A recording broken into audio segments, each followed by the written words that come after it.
Hello guys! May NASCAR ka ba? Sabi ni Sian Dino.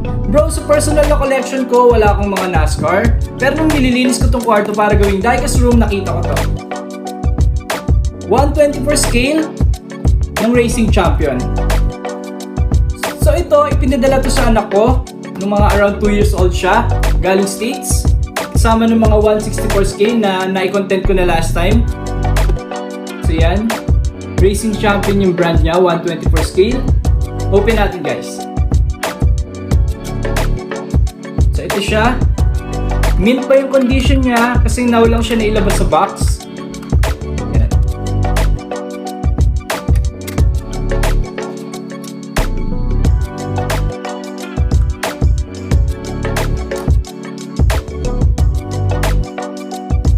Thank you bro.